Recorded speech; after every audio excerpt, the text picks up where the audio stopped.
PomPom The Great Space Rescue is a puzzle platformer game developed by Tomo Camp and published by PID Games. It's available on Steam, and there's also a planned release for the Nintendo Switch later this year. You can definitely tell by the look of the game that it's inspired by the SNES era of gaming. The basic gameplay is that the cute hamster, PomPom, automatically moves forward. You assist PomPom by placing items collected and also parts of the environment as well, such as hitting switches, moving platforms, tapping on fish to move them as platforms. The game does allow full controller support, but would have to say using a mouse is much preferred. The game has a simple story.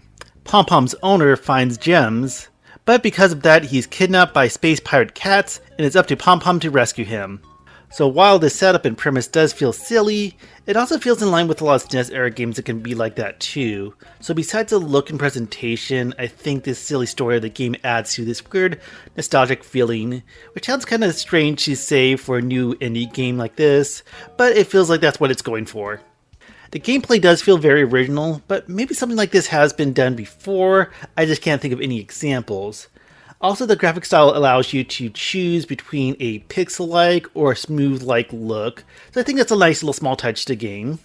To get into the pros of PomPom, it's surprisingly packed with a lot of variety. There's simple pieces such as platforms and springs, but also some fun, unique ones, like minecarts, whips, and rope bridges. There are different worlds you play through, and these unique themes introduce unique mechanics. Many times throughout my playthrough, I kept thinking, wow, that's neat, when something new was introduced. The music is also very fun, and with its retro sounds and looks of PomPom, it strangely has this nostalgic feeling to it. One big mechanic of the game is the ability to freeze time. With how chaotic the game can be with frantically placing items and avoiding hazards, freezing time becomes essential. A thing I really liked about PomPom is the flexible options that let you adjust the settings that affect gameplay. For example, you can adjust how fast the freeze time bar depletes or how many hits you can take. Speaking of getting hit, whenever you take damage, PomPom floats in a bubble until you tap on it or time runs out. You can exploit this to skip obstacles, albeit it's a short amount of time. Also throughout levels you reach checkpoints. They also restore hits you can take, but also clear items so the player can't hoard a bunch of items to exploit later. So it kind of has that balance to gameplay. Then there are boss fights. Like the different worlds and levels, there's also a variety in how these boss fights play out and play differently. And now for some of my complaints. As much as I love the variety of the game, some levels do feel more frustrating than others. For example, some of the Spooky Zone levels did have their annoyances, like Bounce carrying a lantern to ward off ghosts, as well as placing objects for PomPom, and also a level where you had to grab these chain switches that rotate the world. Some parts of the level felt badly designed, and there were times where I grabbed the wrong switch, which really caused me to mess up and die. There was also some frustrating areas in the Temple Zone. At times I felt like if I didn't adjust the settings to make the game easier, I would just get stuck on the game.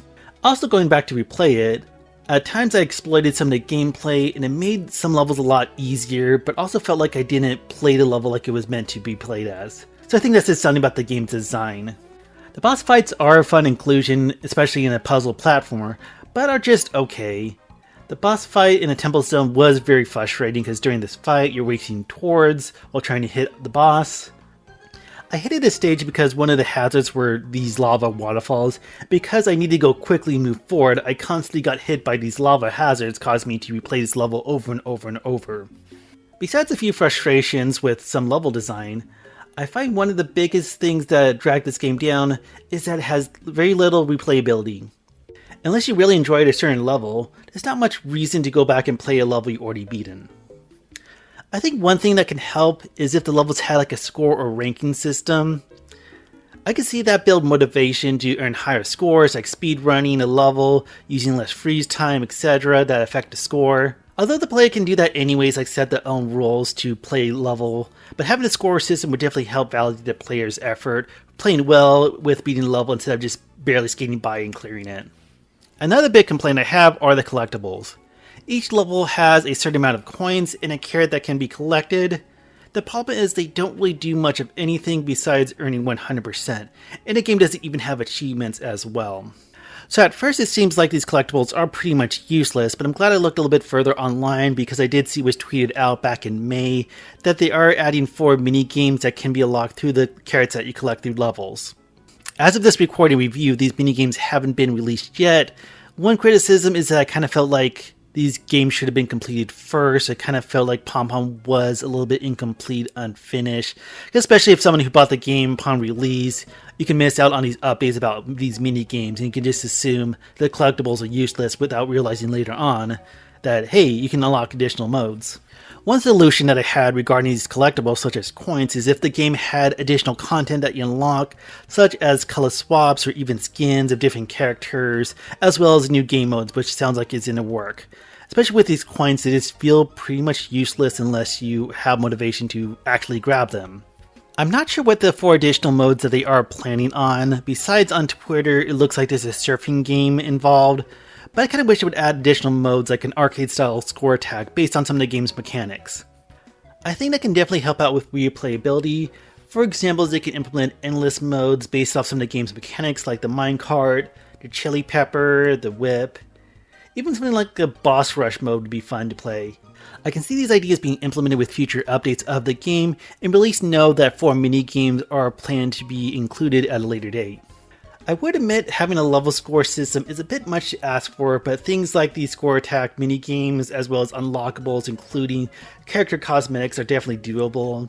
And knowing that there is more to come that weren't included, the game does feel a bit unfinished. I think that's kind of a thing going against it. My final thoughts with PomPom is that overall, it's a fun game, and with a unique experience and presentation, it feels like a combination of retro and new. The gameplay is easy to pick up and understand, but at times it can be very frantic and even frustrating.